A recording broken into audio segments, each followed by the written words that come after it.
Hello, আসসালামু আলাইকুম। আজকে আমি আসছি আমাদের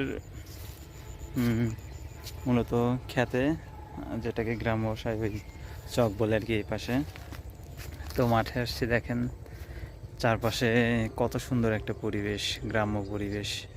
এপাশে কৃষক কাজ করতেছে, ওই যে পাশে যার যার মতো সবাই কাজে ব্যস্ত। কত সুন্দর একটা পরিবেশ। সকাল ভোরের দিকে এপাশে সূর্য উঠতেছে।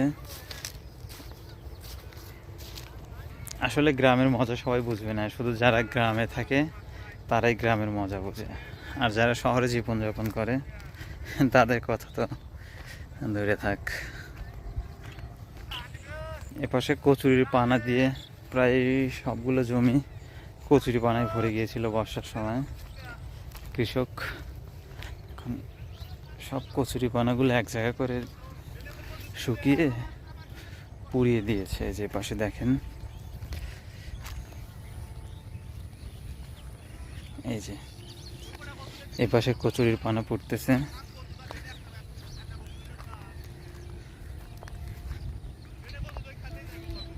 দূর দূরান্তে এদিকে তাকান, দেখেন শুধু ক্ষেত আর ক্ষেত।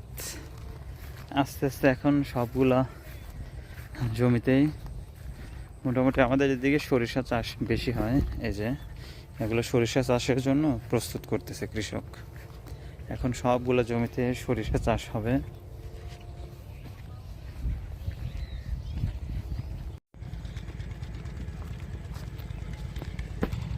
এই যে এদিকে চারপাশে একদম কচুরি পানার দিয়ে ভর্তি ছিল, সবগুলো শুকিয়ে গেছে, এখন সব